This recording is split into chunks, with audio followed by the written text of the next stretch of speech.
Nah, kemudian yang ketiga, aku adalah pemersatu Indonesia. Ya, sila ketiga persatuan Indonesia. Maka sekarang dirubah, aku adalah pemersatu Indonesia. Nah, pemersatu itu ketika kita melihat ada selisih, ada pertengkaran, ya kita berusaha datang untuk menjadi pemersatu. Ya, disadarkan, wong kita ini dari sumber yang sama. Maka untuk menjadi pemersatu, jangan pernah bicara perbedaan. Tapi kalau ketemu orang selalu bicaralah tentang kesamaan. Persamaannya yang kita bicarakan.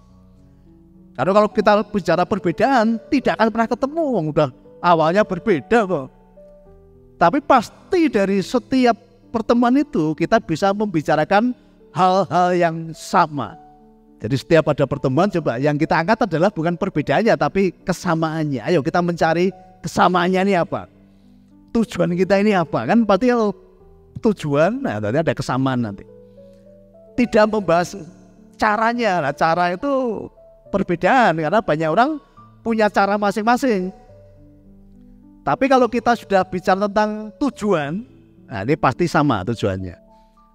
Maka ketika kita bertemu kepada dalam situasi apapun, ayo kita bicara tentang persamaan, bukan perbedaan. Kalau perbedaan nggak akan ketemu, tapi kalau persamaan, nah persamaan dipandu dengan apa? Tujuan yang akan kita raih.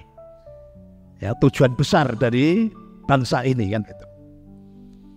Nah, itulah sila ketiga. Tuhan, hari ini aku bahagia dan mengucap syukur. Aku adalah pemersatu Indonesia. Jadi masing-masing kita akan menjadi pemersatu gitu loh. Itu ada di mana tugasnya? Ada di kita. Maka aku adalah pemersatu Indonesia. Nah, diresapi masuk ke dalam jiwa kita, masuk ke dalam sanubari kita. Nah, itu.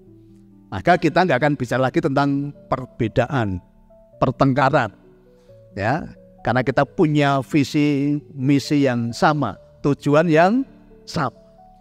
Kemudian yang keempat, pasal yang keempat, aku adalah kerakyatan yang dipimpin oleh hikmat kebijaksanaan dalam permusyawaratan perwakilan. Nah, negara kita ini negara yang dipimpin oleh hikmat kebijaksanaan. Jadi selalu kita pakai hikmat dan kebijaksanaan, bukan dengan emosi. Kemudian tadi dalam permusyawaratan dan perwakilan, maka ada Dewan Perwakilan Rakyat, ada Majelis Perwakilan Rakyat. Nah, disinilah yang kadang ini menjadi masalah juga, Bapak sekalian. Orang-orang yang kita pilih untuk mewakili kita ini, coba Bapak Ibu sekarang sebagai warga negara, Bapak Ibu ini memilih orang yang punya kapasitas atau orang yang punya uang banyak. Ini kita bicara realnya sekarang ini ya, kita bicara kondisi real sekarang ini. Wakil-wakil yang Bapak Ibu sekarang pilih itu, atau Bapak Ibu selama ini memilih orang yang punya kapasitas untuk mewakili kita, atau orang yang punya uang banyak yang bisa membayar. Ayo jujur yo. Nah, karena dimulai dari kita ini. Harus dimulai dari kita. Kalau Bapak Ibu milih wakil rakyat, milih pemimpin bangsa, karena Bapak Ibu mengharapkan uang kecil tadi, Bapak Ibu ambil bagian dalam kehancuran bangsa dan negara ini. Jadi jangan salahkan pemimpin bangsa ini. Kita yuk sadar yuk, apakah kita ikut ambil bagian kemarin atas carut-marutnya bangsa ini? Ikut ya. Sadar ya? Nah, maka mulai hari ini ketika ada tawaran, ada yang menjanjikan nanti tak kasih uang 100.000, tolak. Jangan mau dibeli. Karena Bapak Ibu kalau ketika memilih wakil, memilih pemimpin dengan hitung-hitungan uang tadi, Bapak Ibu terimanya 100.000, paling besar 500.000. Tapi Bapak Ibu apa? Menggadekan bangsa dan negara ini 5 tahun ke depan. Tergadekan. Mereka tidak lagi mewakili kita akhirnya. Maka ini dibutuhkan kesadaran. Mari kita pilih pemimpin, kita pilih wakil yang betul-betul punya kapasitas. Bukan karena punya uang. Nah, kalau nanti kita semua ya, terutama anak-anak muda ya, ini harus punya ideologi yang baik dan benar. Memilih wakil yang punya kapasitas, jangan wakil yang bayar. Kalau yang bayar nanti dagang, dia pun akan hitung-hitungan nanti, wah aku disentai semene kok. Gitu. Anda tidak lagi mewakili, mereka tidak lagi mewakili Anda, tetapi bagaimana mewakili golongannya, mewakili dirinya sendiri kan gitu. Nah ini yang masing-masing nanti anak bangsa harus belajar tadi, ya, tolak, ya, namanya money politik. Jadi kita punya wakil itu betul-betul yang punya kapasitas. Saya tadi baru punya gagasan, nanti semua calon bupati, calon gubernur, calon-calon wakil rakyat, semua kalau sepakat gak mau keluar uang, nanti pasti akan ketemu pemimpin-pemimpin yang punya kualitas, punya sepakat aja coba. Misalnya salah 3 ini mau pemilu, ini mau pemilihan wali kota. Coba dari calon-calon ini semua sepakat nggak usah keluar uang. Nanti biar warga yang betul-betul memilih berdasarkan kapasitasnya. Yang di pusat pun ya, partai-partai itu mengangkat calon juga bukan berdasarkan uangnya yang banyak, tapi betul-betul berdasarkan aspirasi masyarakatnya. Jadi bos sekalian mau mendapat rekomendasi pun bayarnya mahal ternyata. Nah kayaknya yang bisa mewakili kita kan yang punya uang. Kalau nggak punya uang kan nggak bisa tadi karena harus bayar. Yang orang punya kapasitas, hidupnya baik, karena nggak punya uang nggak bisa menjadi pemimpin. Nah ini kesadaran nih ya. Jadi sila yang keempat harus betul-betul nanti kita harus menjadi pelaku-pelaku itu. Jangan mau ditawari uang. Ya. Pilih pemimpin yang punya kapasitas, ya, bukan karena uangnya. Kemudian sila yang kelima, keadilan sosial bagi seluruh rakyat Indonesia. Ya. Aku adalah keadilan sosial bagi seluruh rakyat Indonesia. Nah, keadilan sosial di hadapan negara kita sama, di hadapan hukum kita sama. Ya. Jadi tidak ada hubungannya bahwa aku dulu pejabat, aku dulu pemimpin. Kita semua punya hak yang sama di muka hukum. Kita punya hak yang sama di dalam kehidupan bersosial masyarakat, ya. Jadi maka Bapak Ibu sekalian, ya, kami buka rumah kami, siapapun boleh datang. Karena keadilan sosial gitu loh. Siapapun silakan gitu. Karena kita menjadi pelaku-pelaku tadi ya. Kita ini adalah keadilan sosial. Siapapun silakan. Maka saya namakan ini rumah kesejahteraan. Siapapun berhak mendapatkan kesejahteraan. Nah kalau selama ini belum tahu jalannya ya ayo kita dampingi untuk Bapak semua mengalami tadi. Ya kesejahteraan bersama-sama. Karena selama ini banyak orang yang katanya kaya tetapi eksklusif. Ya. Untuk tidak diketahui oleh orang lain, untuk orang lain tidak boleh masuk rumahnya.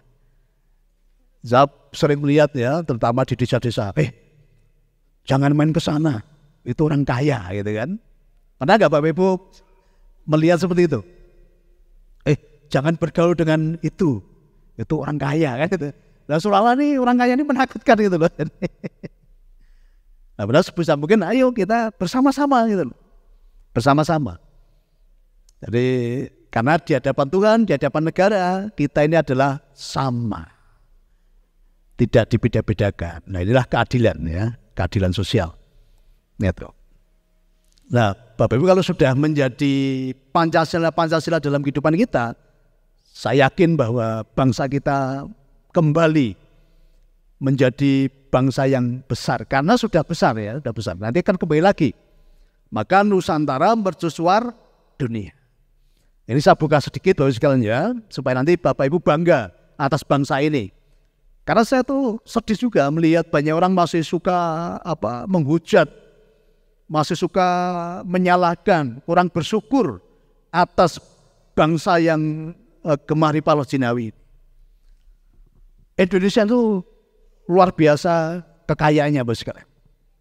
Ini saya cuplik sedikit, kemarin data sampaikan di Sarasian Kesadaran Nusantara.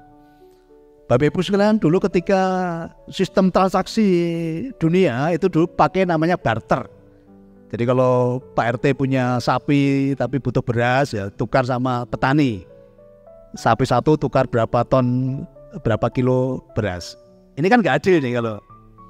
Nah maka waktu itu dibuatlah sistem mata uang, ya, sistem mata uang. Jadi negara-negara dulu akhirnya untuk membuat keadilan dalam bertransaksi tadi, dibuatlah mata uang. Nah, salah satu syarat untuk mencetak uang itu harus ada backupnya namanya emas. Jadi nyetak uang itu berdasarkan jumlah emas yang bangsa itu punya gitu loh. Nah, waktu itu negara-negara di luar sana Bapak sekalian itu pada gak punya emas.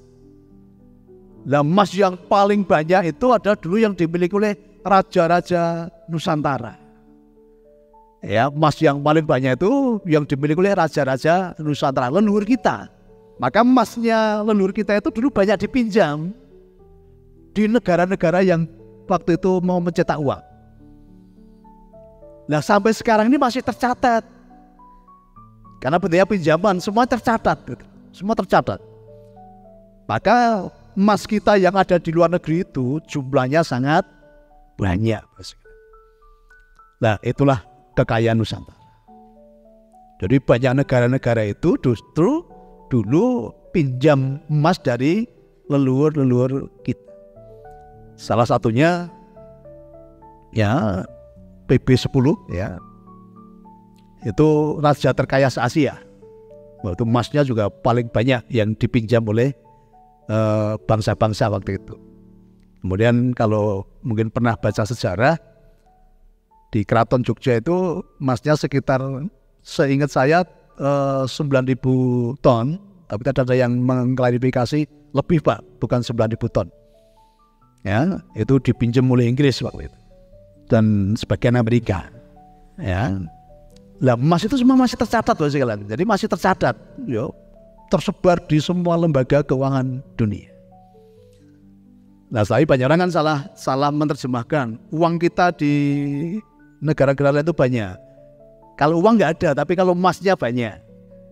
Walaupun kalau ketika dikonversi dengan uang, ya jumlahnya besar. Ya emas waktu dulu harganya 1 gram 1 rupiah, lah sekarang 1 gram sudah berapa Kur ini? 1.400.000. Nah, itu jumlahnya bukan hanya ratusan ton, tapi puluhan ribu ton. Bun, sugih apa sugih bangsa kita ini? Sangat kaya raya. Mau bangun 100 IKN itu bisa. Nah tapi untuk nanti itu bisa dinikmati oleh bangsa kita, ini perlu nanti setelah ada tatanan baru, ya, zaman berubah. Ini coba Bapak Ibu renungkan ya, kita ini udah mengalami 3 kali perubahan zaman. Jadi yang disebut akhir zaman itu bukan kiamat. Akhir zaman itu perubahan zaman. Nah, dulu dari Orde Lama ke Orde Baru. Nah itu perubahan zaman itu. Zamannya Orde Lama pindah ke zaman Orde Baru. Dari zaman Orde Baru pindah ke zaman Reformasi. Nah itulah namanya akhir zaman. Nah untuk menuju Nusantara Emas 2045 nanti zamannya akan berubah. Ini kan masih zaman reformasi ini. Dan kalau Bapak Ibu lihat itu fasenya itu dari Orde Lama ke Orde Baru 1945 ke 69 berarti berapa tahun ini? 24 tahun.